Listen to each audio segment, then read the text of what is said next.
కేశవరామ్ నాతో ఉన్నారన్నమాట. చింత చేరి సేద తీర ప్రాయమిలా చేయి చాచి కోరుతుంది సాయమిలా. బట్ సడన్ గా బయటికి రావడం అనేది నేను షాక్ అయ్యాను. ఇదేంటి సో కేశవ్ ఎందుకు పంపించారు అని చెప్పేసి.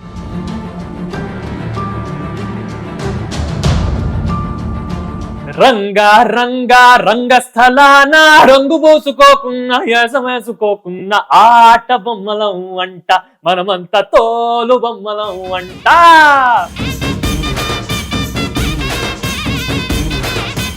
తెలుగు ఇండియన్ ఐడల్ సీజన్ 3కి రాకముందు వచ్చిన తర్వాత సో కేశవరామ్ గుండెల్లోనా రెండో వైపే చూపి సంబరానా హోయినా హోయినా హోయినా హోయినా హోయినా. మీ దృష్టిలో ఈసారి మీరు ఎవరు విన్ అవ్వాలనుకుంటున్నారు? క్యాపబిలిటీ అనేది అందరికీ ఉండేదే.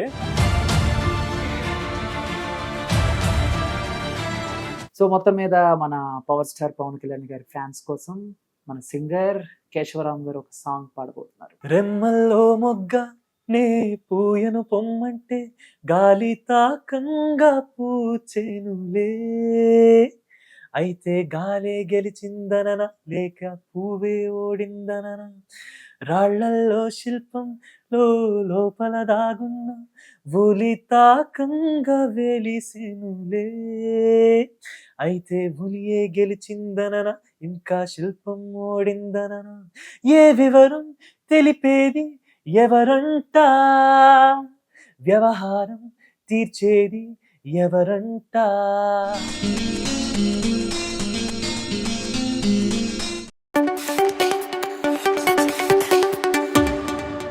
Hey hi viewers, welcome to filmy looks. నేను మీ చందు. సో మీరందరూ ఆహాలో ప్రసారం అవుతున్న తెలుగు ఇండియన్ ఐడల్ సీజన్ 3 చూస్తున్నారు కదా.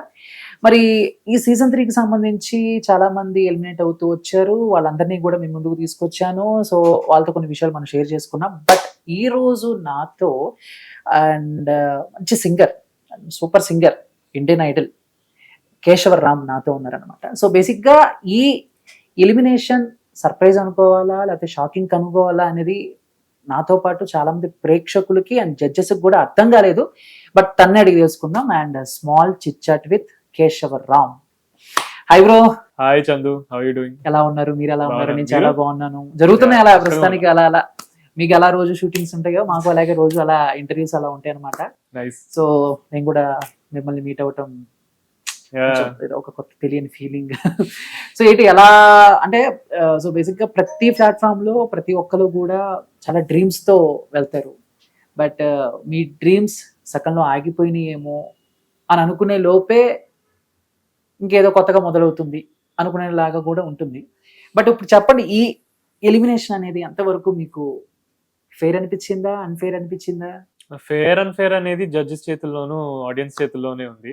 ఆడియన్స్ అన్ఫేర్ అంటుంటేనే నాకు చాలా ఆనందంగా ఉంది. ఎందుకంటే వాళ్ళ దృష్టిలో నేను గెలవాలని అనుకున్నారు. సో అది నాకు ఒక పెద్ద గెలుపులా నేను చూస్తున్నాను. సో వాళ్ళు అన్ఫేర్ అనుకోవడమే అది నాకు ఒక నేను గెలిచినట్టు. That is my victory.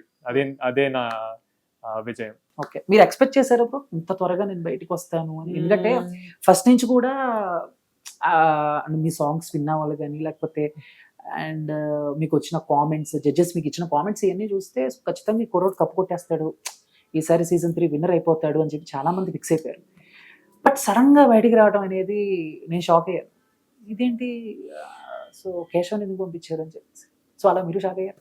Shock అవ్వలేదు, ఎందుకంటే ఆ రోజు అంతమంది అంత బాగా పర్ఫామ్ చేశారు. అందరూ ఛాలెంజింగ్ జడ్జెస్ వాళ్ళే ఇచ్చిన పాటలు. సో అది అందరూ ఒక ఛాలెంజ్ గా తీసుకొని అంత బాగా పాడినప్పుడు, బాగా ఎంత పాడినా కూడా కొన్ని కొన్ని న్యూయాన్సెస్, కొన్ని చిన్న తేడాల్లో మార్క్స్ లో కొంతమందికి డిసడ్వాంటేజ్ అవుతుంది. ఇప్పుడు కొంతమందికి పిచ్చింగ్ ప్రాబ్లం ఉన్నా, లిరిక్ కొంచెం ప్రాబ్లం ఉన్నా, టెంపో ప్రాబ్లం, టెక్నికాలిటీస్ చాలా ఉంటాయి, ఫీల్ ఉండడం, చాలా ఫ్యాక్టర్స్ ఉంటాయి. కాబట్టి అందరూ బాగా పర్ఫామ్ చేసినా కూడా కొన్ని మార్క్స్ లో జడ్జెస్ వేసే మార్క్స్ లో చిన్న డిఫరెన్సెస్ లో కొంతమంది డేంజర్ జోన్ కి వస్తారు. అండ్ దెన్ చిన్న డిఫరెన్సెస్ లో కూడా ఓట్స్ లో కొంతమంది బయటికి కూడా వెళ్ళిపోతారు. అలాగే నేను వెళ్ళిపోయాను. సో జడ్జ్మెంట్ షాక్ అయ్యేలాగా నాకు అంతగా అనిపించలేదు, ఎందుకంటే అంతమంది బాగా పర్ఫామ్ చేశారు.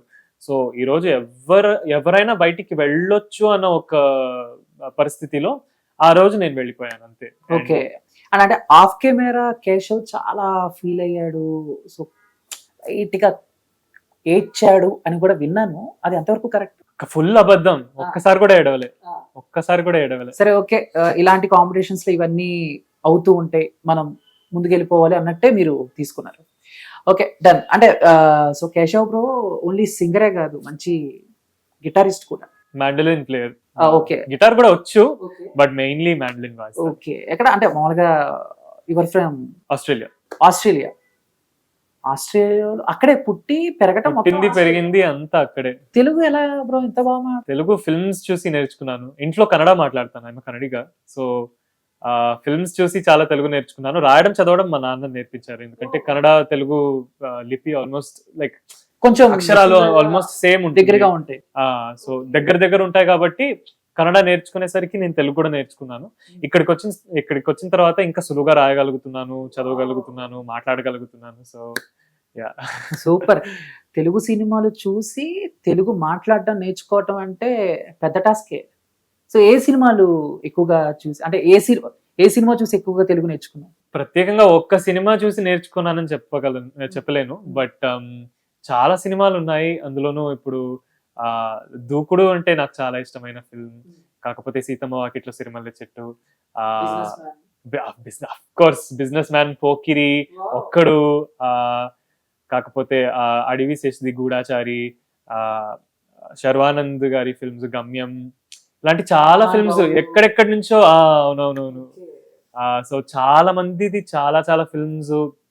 సిద్ధార్థ్ అంటే నాకు చాలా ఇష్టం. సో నువ్వు వస్తానంటే నేను వద్దంటానా, చుక్కల్లో చంద్రుడు, ఓయ్, ఇలాంటి ఫిల్మ్స్ చాలా ఏవేవో ఫిల్మ్స్ చూసి నేర్చుకున్నది. సో మొత్తం మీద పోకిరి, దూకుడు, సీతమోట్లి, సినిమాలు చెట్టు, ఈ సినిమాలన్నీ చూసి తెలుగు నేర్చుకున్నారు. వెబ్ సిరీస్ లో చూడరా బ్రో మీరు? అంటే కానీ తెలుగులో రీసెంట్ గా యాక్చువల్లీ ఒకటి చూసాను చందు బ్రో, అది దూత అని చెప్పి. నాకు విక్రమ్ కుమార్ డైరెక్షన్ అంటే చాలా ఇష్టం. సో ఇష్క్, మనం, ఇలాంటి ఫిల్మ్స్ అన్ని చూసాను. 24 ఇలాంటి ఫిల్మ్స్ తర్వాత దూత వెబ్ సిరీస్ తెలుగులో నేను చూసింది అదొక్కటే. తెలుగులో కాకపోతే వెబ్ సిరీస్ అని నేను చూసినంత వరకు నాకేం గుర్తు లేదు, ఇదొక్కటి తప్ప. అంటే ఇప్పుడు తెలుగు నేర్చుకుంటాకి మంచి వెబ్ సిరీస్, సినిమాలు చూసారు. బూతులు నేర్చుకుంటా కూడా సెపరేట్ గా కొన్ని సెపరేట్ వెబ్ సిరీస్ ఉన్నాయి, అవి కూడా అప్పుడప్పుడు చూస్తా ఉంటాను. అందుకే అడిగా. యాక్చువల్లీ నా ఫ్రెండ్స్ ఏమంటారంటే అవేం అవసరం లేదు, నువ్వు తెలుగు వెబ్ సిరీస్ చూడాలని అవసరం కూడా లేదు, ఫ్యామిలీ మ్యాన్, మిర్జాపూర్ తెలుగు చూస్తే చాలని చెప్పారు. బట్ అందులోనూ మీకు ఆశ్చర్యం కలిగే కూడా, చాలా మందికి ఆశ్చర్యం కలిగే విషయం ఏంటంటే, నా మదర్ టంగ్ కన్నడ అయినా తెలుగులోనైనా నాకు బూతులు అసలు రావు. నా హైదరాబాద్ కి వచ్చిన తర్వాత కన్నడలో కూడా రావు, కన్నడలో అస్సలు రావు. తెలుగులో అయితే ఇక్కడ హైదరాబాద్ కి వచ్చిన తర్వాత ఏవేవో వీళ్ళు ఈ అదవల్ని ఏదేదో నేర్పించారు లైక్ కొన్ని వర్డ్స్. ఆబ్వియస్లీ నేను వాడకూడదు, ఎందుకంటే పబ్లిక్ దృష్టిలో నేను చాలా మంచోడిని. మీరు చాలా క్యూట్ గా బుద్ధిగా ఉన్నారు కాబట్టి రాము, మీరు ఇప్పుడు అపరిచితులు, సడన్ గా రెమో వచ్చాడు అనుకోండి. అవును. సో నాకు తెలుగులో కూడా రావు, వచ్చినా కూడా నాకు వాడడం తెలీదు. సో అందుకనే తెలుగు నేను మాట్లాడేది ఇలాగే ఉంటుంది, మధ్యలో బూతులు ఏం రావు, కన్నడలో కూడా రావు. సో అందుకనే లైక్ ఇది అలాగే అలవాటు అయిపోయింది. బట్ నేర్చుకోవాలంటే మిర్జాపూర్, ఫ్యామిలీ మ్యాన్, తెలుగు డబ్బు, లేనిదా రానానాయుడు కూడా, రానానాయుడు హిందీలో చూసాను, బట్ తెలుగులో నేను చూడలేదు. ఓకే, తెలుగులో చూస్తే ఈ ఇంటర్వ్యూ మొత్తం బీప్లో వేసుకోవాలి, పక్కన పెట్టుకోవాలి. చేతి మీద టాటూ. కరెక్ట్. ఎస్.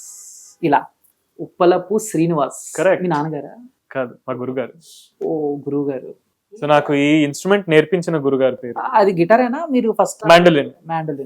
ఏంటి గిటార్ కి మ్యాండలిన్ కి డిఫరెన్స్ ఉంటుంది అంటే నాకు ఉంటుంది, అంటే చిన్న తేడాలే. ఇప్పుడు గిటార్ అనేది దాని ట్యూనింగ్ వేరేగా ఉంటుంది, దాన్ని వాయించే విధానం వేరేగా ఉంటుంది.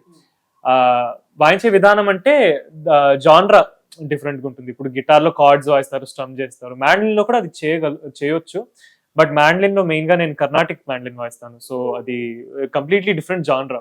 బట్ పిక్ తో పాటు ఫ్రెట్ బోర్డ్ వాడడం సేమ్ గిటార్ లో ఉన్నట్టే.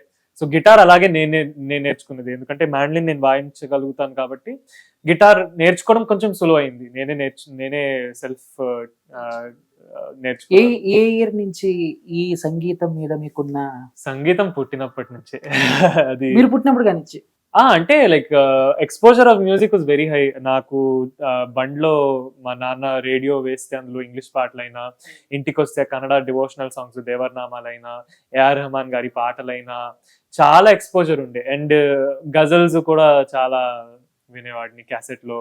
సో అలా ఆల్ టైప్స్ ఆఫ్ మ్యూజిక్ నాకు ఎక్స్పోజర్ వచ్చినప్పుడు ఇదేంట్రా కొత్తగా ఉంది ఈ సౌండ్, ఇది ఎవరైనా మాట్లాడుతున్నప్పుడు వచ్చే సౌండ్ కాకపోతే ఈ ట్రాఫిక్ సౌండ్, అంబులెన్స్ సౌండ్ కాకుండా ఏంటో డిఫరెంట్ గా ఉంది, మధురంగా ఉంది, చాలా వినటానికి చాలా వింతలా ఉంది అని అనిపించే ఒక ఫేజ్ ఉండేది.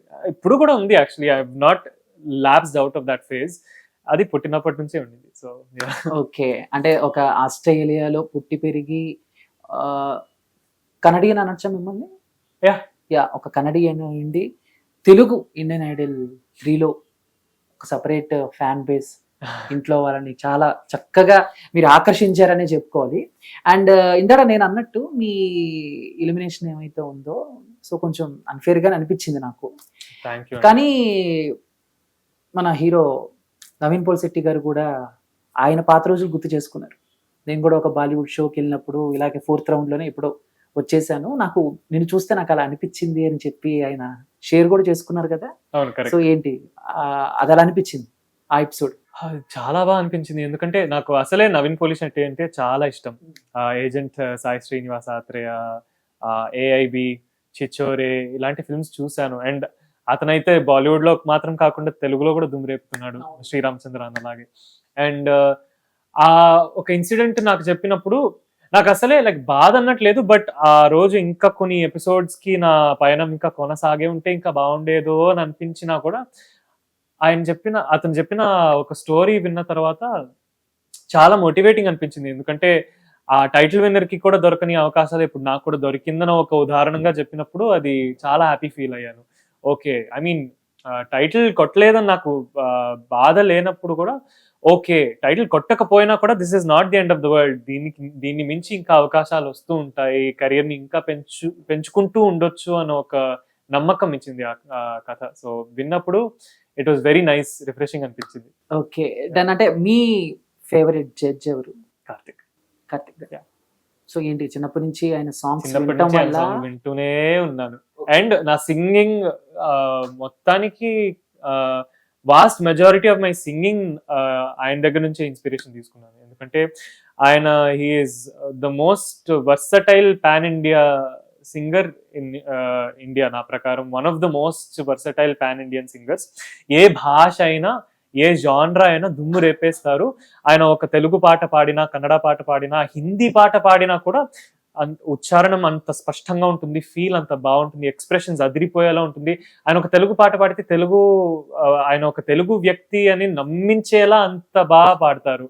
But he is not at all Telugu person. ఆయనకి తెలుగు మాట్లాడడం చాలా తక్కువగా వచ్చినా కూడా అంత బాగా పాడుతున్నారంటే very inspiring for someone like me. అంటే మామూలుగా మనకి ఆన్ కెమెరా ఒకలా ఉంటుంది, ఆఫ్ కెమెరా ఒకలా ఉంటుంది. సో గీతా మాధురి గారు కానీ లేకపోతే తమన్ గారు కానీ అండ్ కార్తిక్ గారు కానీ ఆఫ్ కెమెరా సో ఎవరు చాలా చిల్గా, చాలా జోవియల్గా, ఎక్కువ కంటెస్టెంట్స్ తో ఎవరు బాగా ఎంజాయ్ చేస్తూ ఉంటారు? ఎంజాయ్ అయితే అందరూ చేస్తూ ఉంటారు, ఈవెన్ ఆఫ్ స్టేజ్ కూడా, ఆఫ్ కెమెరా కూడా చేస్తూ ఉంటారు. బట్ అందరికంటే ఐ థింక్ తమన్ అన్న హ్యూమర్ టైమింగ్ అయినా, ఆ రైమింగ్ అయినా అన్నిట్లోనూ he just has a ball, he has so much fun. And ఆయన చేసే జోకులకి మేము నవ్వేది దానికి ఒక అంతే ఉండదు. కంటిన్యూస్ గా ఎలాంటి జోక్స్ వేస్తూ ఉంటారు కంటెస్టెంట్ల మీద? టెలికాస్ట్ లో రాలేని కొన్ని జోక్స్ కూడా చేస్తుంటారు. అంటే టెలికాస్ట్ లో వస్తే జనాలు ఏమనుకుంటారో అన్న ఒక అభిప్రాయంతో ఎడిట్ లో తీసే ఉంటారు, కానీ అది అలాంటి జోక్స్ కే ఎక్కువ నవ్వేవాళ్ళు యాక్చువల్లీ నిజం చెప్పాలంటే. బట్ అది కాకపోతే కూడా చాలా మంచి జోక్స్ టెలికాస్ట్ లో వచ్చిన జోక్స్ కూడా చాలా ఉన్నాయి. అండ్ చాలా నవ్వుతూ కూర్చుంటాం. సమ్ టైమ్స్ ప్రొడక్షన్ వాళ్ళు నవ్వు ఆపండి రా, మిమ్మల్ని నవ్వమంటున్నాను కానీ మరీ ఇంతగా నవ్వకూడదని చెప్పి అప్పుడప్పుడు ప్రొడక్షన్ వాళ్ళు కూడా తిడతారు. అంత నవ్వుతూ ఉంటాం తమనన్న ఇచ్చే జోకులు అనమాట. Okay, done. ఎడిటింగ్ లో కూడా లేపేస్తున్నారంటే తమన్ గారు వేసే జోకులు ఎలా ఉంటాయి అనేది యూత్ కొంచెం అర్థం చేసుకోగలరు. ఆ మాత్రం నాకు అర్థమైంది. Okay, done. అంటే ఇంటర్వ్యూ అలా వెళ్తున్న టైంలో సో మాకు ఆడియన్స్కి ఏదైనా ఒక సాంగ్ అలా పడితే తప్పకుండా సో మళ్ళీ అలా లేస్తుంది ఒకసారి ఏదైనా తప్పకుండా. అంటే ఎలాంటి సాంగ్స్ అంటే ఇష్టం? నాకు అన్ని రకాల సాంగ్స్ అంటే ఇష్టం. అంటే ఫుల్ బీటీ అప్‌బీట్ గా కావాలా మీకు? మీ ఎందుకంటే ఇష్టం, మీ ఆ! ఇష్టం. మాస్. ఓకే. డన్.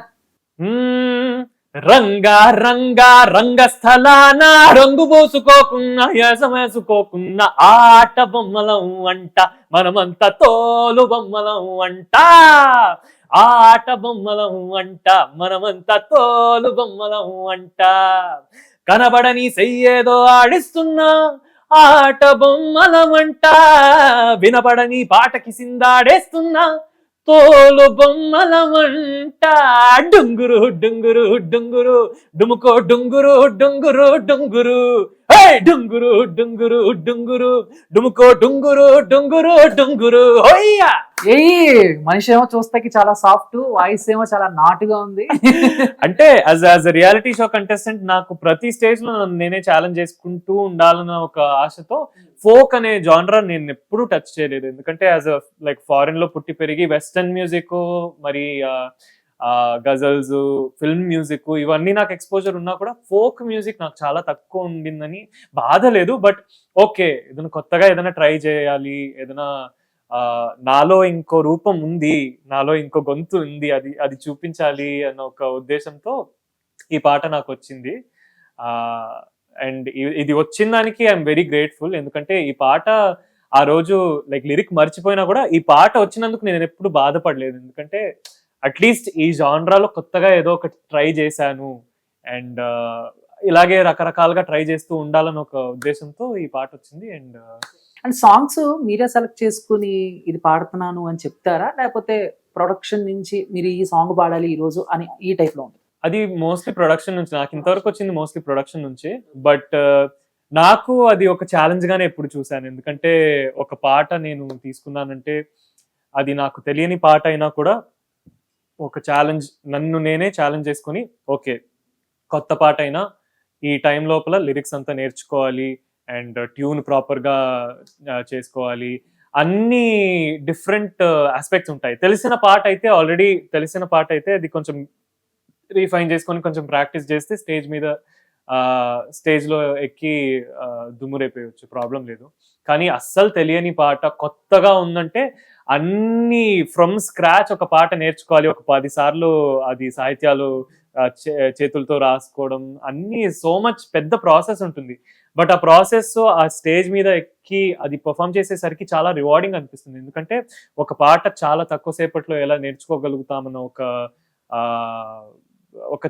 ఒక ఛాలెంజ్ జీవితం అంతా అది నిండిపోతుంది and it will keep continuing. So ఇప్పుడు కొత్తగా ఇప్పుడు నాకు ఒక పాట నేర్చుకోవాలంటే తెలుగు ఇండియన్ ఐడల్లో ఆ ప్రెషర్లో నేను ఎలా పాట నేర్చుకున్నాను అదే మైండ్ సెట్లో ఒక పాట, ఆ వెర్రితోనే ఒక పాట నేర్చుకొని అది ప్రాపర్గా ఎగ్జిక్యూట్ చేయాలన్న ఒక మోటివేషన్ ఉంటుంది. So yeah, super. అంటే మామూలుగా మీ స్ట్రెంగ్త్ ఏంటి? అంటే ఇప్పుడు మామూలుగా ప్రతి మనిషికి తన స్ట్రెంగ్త్ తనకు తెలుస్తుంది. నేను ఇది బాగా చేయగలను, ఈ వర్క్ బాగా చేయగలను. యాజ్ ఒక సింగర్ కూడా నేను మెలోడీస్లో టాప్, కొంచెం మాస్ బీట్స్లో ఎక్కడో కొంచెం ఉంటుంది. సో అలా కేశవ్ బ్రోకి మీకున్న స్ట్రెంగ్త్ మెలోడీ, ఫోక్ అయితే definitely weak point. But melody and western side లో కొంచెం నాకు చాలా, ఎందుకంటే మ్యూజిక్ నేను కర్ణాటిక్ మ్యూజిక్ నా బేస్. సో స్వరజ్ఞానం ఉంది కానీ నాకు వోకల్స్ ఎక్కువగా నేను నేర్చుకోలేదు. కాబట్టి నాకు వచ్చినవన్నీ మోస్ట్లీ ఫిల్మ్ సాంగ్స్ మరి వెస్టర్న్. బట్ నాకు నేను విన్నంత వరకు ఐ థింక్ వెస్టర్న్ ఒక రకమైన కంఫర్ట్ జోన్ కూడా. అది కాకపోతే మెలడీ, మెయిన్లీ మెలడీస్, ఏ మెలడీ అయినా అందులో కొంచెం సెమీ క్లాసికల్ ఉన్నా కూడా, కొన్ని గమకాలు ఉన్నా కూడా, melody is something that I really enjoy. ఎందుకంటే ఐ థింక్ మెలడీ అందులో కన్వే చేయగలిగేది నా గొంతులో అది నేను చేయగలుగుతున్నానని ఒక నమ్మకం. ఓకే. కన్నడలో సాంగ్స్ వింటూ ఉంటారా? చాలా తక్కువ. దేవరనామాలు, డివోషనల్ సాంగ్స్ చాలా వింటుంటాను కానీ మూవీ సాంగ్స్ చాలా తక్కువ మూవీ వింటాను. సాంగ్స్ నాకు అంటే కన్నడ సినిమాలు తెలుగులో డబ్ అవుతూ ఉంటాయి కానీ అంటే మేము ఎక్కువగా మ్యూజిక్ వింటూ ఉంటాం కదా. బట్ ఐ థింక్ నాకు కన్నడలో మన పునీత్ రాజ్ కుమార్ గారిది ఒక సాంగ్ ఉంటుంది, రాజ్ కుమార్. లిరిక్స్ ఏమన్నా తప్పు ఉంటాయేమో. బొంబే ಬೊಂಬೆ ಹೇಳುತ್ತೈತೆ ಏನೋ ಹೇಳುತ್ತೈತೆ ನೀನೇ ರಾಜಕುಮಾರ. విన్నాను. ఆ పాట వచ్చా మీకు? ఆ పాట ఒకప్పుడు వచ్చేది. ఐ థింక్ దేనికో బెంగళూరులో ఒక ఈవెంట్ కోసం నేర్చుకున్నాను, కానీ పూర్తిగా మర్చిపోయాను. బట్ తెలుగులో ఒక పాట ఉంది, అది యాక్చువల్లీ ఒరిజినల్లీ కన్నడలో వచ్చిన పాట, తెలుగులో కూడా ఉంది. అది మీకు కూడా మేబీ వినే ఉంటారేమో అని, సోను నిగమ్ గారిది. ఆ, చలిసువా చెలువే ఒలిసలు బరువే, ఆ పాట తెలుగులో మనసులో మధువే. కార్తీక్ గారు ఎగ్జాక్ట్లీ, రాత్రి పున్నమి చంద్రుడా నా చెలియా. అదే ఆ, కరెక్ట్. ఎక్కువగా ఈ లిరిక్ బాగా అవును. ఫేమస్. సో ఒరిజినల్లీ అది ఆ పాట కన్నడలో వచ్చింది, జీవి ప్రకాష్ గారు music లో, yeah, yeah, Sonu yeah. Nigam పాట. సో మొత్తం మీద అయితే ఇప్పుడు ఏంటి అంటే ఈ తెలుగు ఇండియన్ ఐడల్ సీజన్ 3కి రాకముందు వచ్చిన తర్వాత సో కేశవరామ్ అంటే ఏం చెప్తారు? వచ్చిన ముందు తెలుగు భాష ఆ పట్టు నాకు చాలా తక్కువ ఉండేది. అండ్ అందులోనూ ఇప్పుడు రాయడం చదవడం బాగా వచ్చు, కానీ స్లోగా చదువుతాను. అండ్ రాయడం ఒక ఫ్లోలో ఒకప్పుడు రాలేదు. కానీ తెలుగు ఇండియన్ ఐడల్ వల్ల, ఈ అనుభవం వల్ల ఇంకా సులువుగా రాయగలుగుతాను. మీరు ఒక పదం చెప్పినా కూడా చాలు, ఒక పెన్ను పేపర్ ఉంటే, దగ్గర కూడా ఉంటే, ఇప్పుడే ఈ క్షణమే నేను రాయగలుగుతాను. అంత కాన్ఫిడెన్స్ ఉంది నాకు ఇప్పుడు తెలుగు రాయడంలోను. తెలుగు వర్డ్స్ కూడా నేర్చుకున్నాను. ఈ తెలుగు ఇండియన్ ఐడల్ వల్ల ఒక పాట కంపోజ్ కూడా చేశాను, రాసి, రష్మిక సాంగ్ నేనే లిరిక్స్ రాసి కంపోజ్ చేసి ప్రెజెంట్ చేశాను. సో తెలుగులో నేను రాయగలుగుతాను, అందులోనూ కవి లైక్ ఒక లిరిక్స్ పోవెట్ ఆ లెవెల్లో రాయగలుగుతున్నాను అని ఇక్కడికి వచ్చిన తర్వాత తెలిసింది. So it is so I have so much to take away. ఇది ఇంకా నన్ను ఒక బెటర్ సింగర్ గా మార్చేస్తుంది, ఒక బెటర్ మ్యూజిషియన్ గా నా కెరియర్ ని ముందుకు తీసుకెళ్తుందన్న నమ్మకం నాకు చాలా ఉంది. ఓకే, మీ ఫేవరెట్ సింగర్? నా ఫేవరెట్ సింగర్ డెఫినెట్లీ కార్తిక్ గారు, కాకపోతే ఫీమేల్ సింగర్ మీ శ్రేయా ఘోషాల్. శ్రేయా ఘోషాల్ గారు ఎప్పుడైనా మీట్ అవ్వటం, సో ఆవిడతో షేర్ చేసుకోవటం లైక్ ఎప్పుడు జరగలేదు, బట్ ఎప్పుడైనా ఒక రోజు జరుగుతుందని ఒక నమ్మకం నాకుంది. సో ఆవిడతో కలిసి పాడే రోజు ఒక రోజు తప్పకుండా వస్తుంది అనమాట. I hope so. యా, మేము కూడా అలాగే ఉన్నాము. సో మీ దృష్టిలో ఈసారి మీరు ఎవరు విన్ అవ్వాలనుకుంటున్నారు? ఎవరు విన్ అవుతారో ఆ క్యాపబిలిటీ కానీ ఇది కానీ ఎవరికి ఉంది అనుకుంటున్నారు? క్యాపబిలిటీ అనేది అందరికీ ఉండేదే. నాకు కంటెస్టెంట్స్ లో శ్రీకీర్తి, అనిరుద్ధ్, భరత్ వీళ్ళు ముగ్గురు అంటే చాలా ఇష్టం. అండ్ పర్సనాలిటీ వైజ్ కూడా నాకు భరత్ అంటే చాలా ఇష్టం. So I really like him as a person. And ప్రతి ఎపిసోడ్ లోనూ జడ్జెస్ ఇచ్చే కామెంట్స్ కూడా చాలా సీరియస్ గా తీసుకొని అంత హార్డ్ వర్క్ చేసి ప్రతి ఎపిసోడ్ దుమ్ము రేపుతూ ఉంటాడు, నాకు చాలా ఇష్టం. అనిరుద్ధ్ నాకు తెలుగు ఐడల్ కంటే ముందే తెలుసు.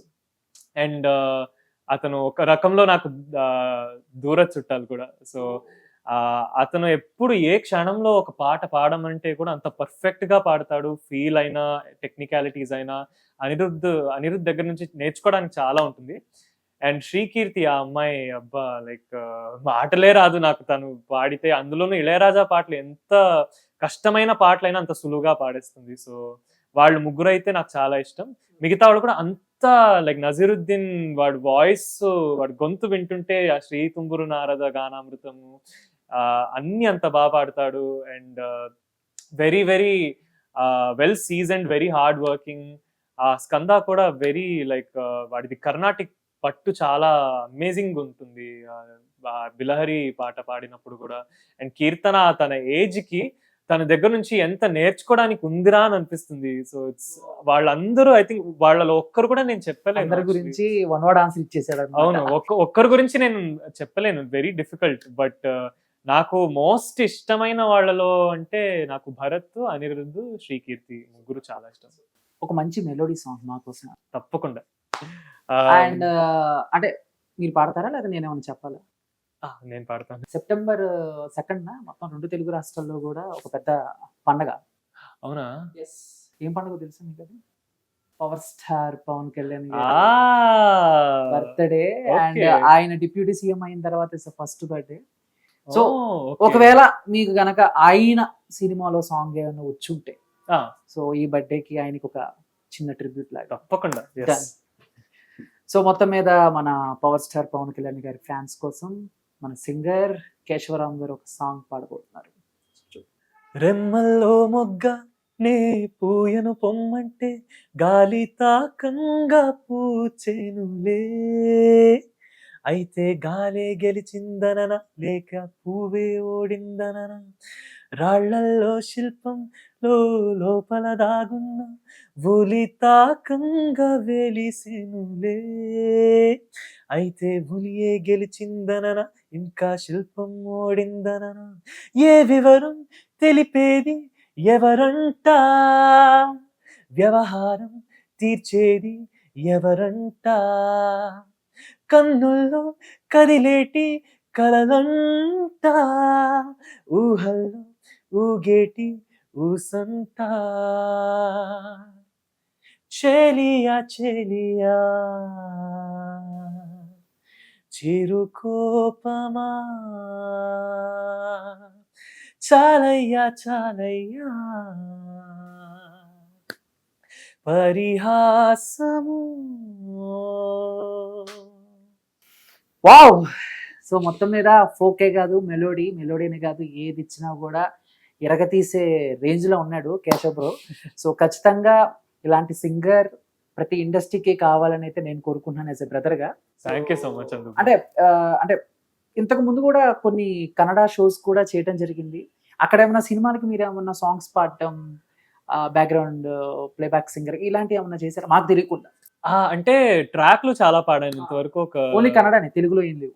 కన్నడ, తెలుగు, తమిళ్, మలయాళం, బెంగాలీలో కూడా ఒక పాట, హిందీలో కూడా ఒక పాట. తెలుగులో ఏం ట్రాక్స్ పాడారు చెప్పండి? తెలుగు యాక్చువల్లీ ఇది బయట చెప్పకూడదు, బట్ కొన్ని పాటలు నేను పాడాను. ఈ అలసిన సంచారి అని ఒక పాట ఉంది. ఆ తర్వాత లైన్ మ్యాన్ అని కొత్తగా ఇప్పుడు ఫిల్మ్ వచ్చింది, అందులో చెబితే వినవా అని ఒక పాట. సో అండ్ హ్యాపీ వెడ్డింగ్ అని ఒక ఫిల్మ్ వచ్చింది, అందులో ఇట్స్ అ బ్యూటిఫుల్ డే అని ఒక పాట ఉంది, ఒక wedding song. Niharika that was the first song తెలుగులో నేను ట్రాక్ పాడింది. దెన్ కొమ్మలో అని ఒక పాట ఉంది హైవే ఫిల్మ్ లో, అండ్ నైలు నది ఈ పాటలు. సో ఇలాంటి చాలా పాటలు. సిద్ధార్థ గారు హీరో కదా? కాదు, హైవే ఆనంద్ దేవరకొండ. ఓ సారీ ఆయింది NH4 సంథింగ్. ఓకే అవును, అది NH4. NH4 ఇది highway. Okay. As a singer గా సింగర్స్ కి కొంచెం రెమ్యునరేషన్స్ తక్కువగానే ఉంటాయి కదా? ఎక్కువ కష్టపడాలి, ప్రతిఫలం కొంచెం తక్కువగా ఉంటుంది.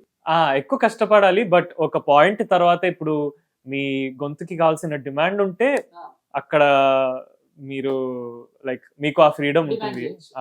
బట్ అంతవరకు basically as a upcoming singer auditions ఇస్తూనే ఉండాలి, అండ్ అప్పుడప్పుడు ఇంటర్వెన్షన్స్ కూడా ఉంటాయి. ఇప్పుడు ప్రొడ్యూసర్ కి ఈ సింగర్ వద్దు, ఈ సింగరే కావాలి, డైరెక్టర్ కి కూడా ప్రిఫరెన్స్ ఉంటుంది, మ్యూజిక్ డైరెక్టర్ కి కూడా ఒక ప్రిఫరెన్స్ ఉంటుంది.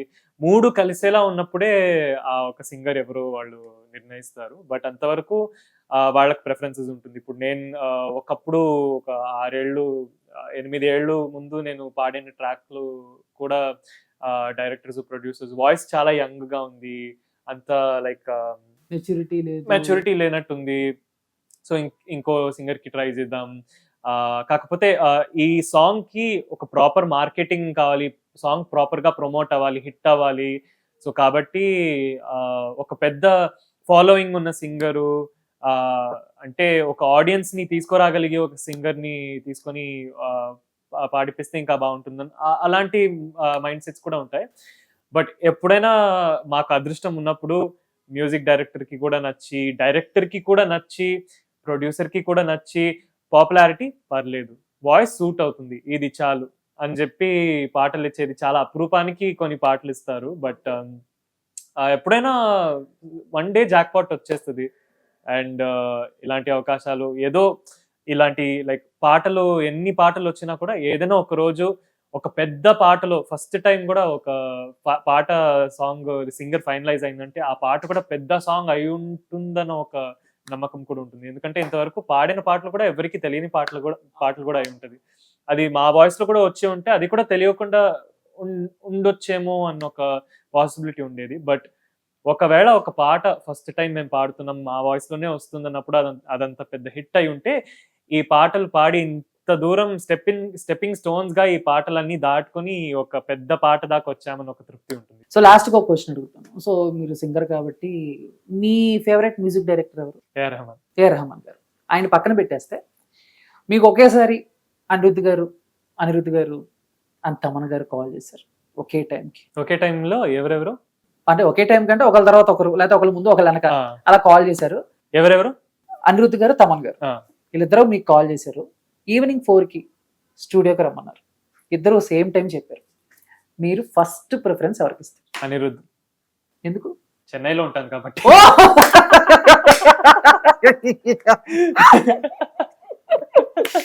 Crazy answer. కుదిరినంత వరకు Shock లాజికల్ గా అయ్యా. ఆన్సర్ ఇచ్చాను. Shock ఎందుకంటే అయ్యా. నేను ఉండేది చెన్నైలోనే, 2 సంవత్సరాలుగా చెన్నైలో very reasonable. So we enjoyed a lot sir. దయచేసి తమన్నాకు చూపించకండి, మీరు పిలిస్తే తప్పకుండా సో వస్తాను. తమన్ గారికి ఇది ట్యాగ్ చేస్తాను. సో తమన్ మీరు అనిరుద్ధ్ గారు ఫోన్ చేస్తే ఫస్ట్ తను కేశవరావు అనిరుద్ధ్ గారి దగ్గరికి వెళ్తారంట. సో ఇది రాసి పెట్టుకోండి. చాలా క్రేజీగా చెప్పారు. ఫేవరెట్ యాక్ట్రెస్ ఎవరు? హీరోయిన్ అంటే ఫేవరెట్ యాక్ట్రెస్ చాలా మంది ఉన్నారు. రష్మిక గారు. రష్మిక కూడా ఐ రియలీ లైక్. షోకి వచ్చారు కదా ఆవిడ, షోకి వచ్చారు కదా. అవునవును, I really like her to.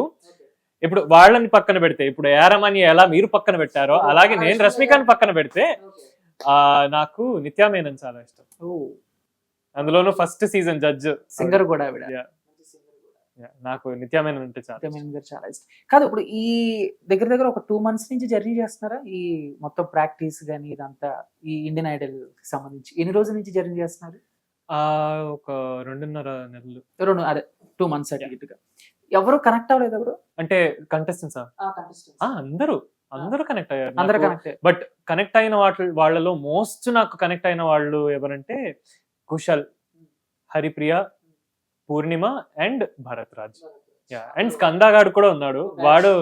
వాడు నాకు ఏజ్ లో చాలా తక్కువ ఉన్నా కూడా వీ హ్యావ్ అ వెరీ దారా పోరా. ఎవరిని మిస్ అవుతున్న ఫీలింగ్ వస్తుంది మీకు?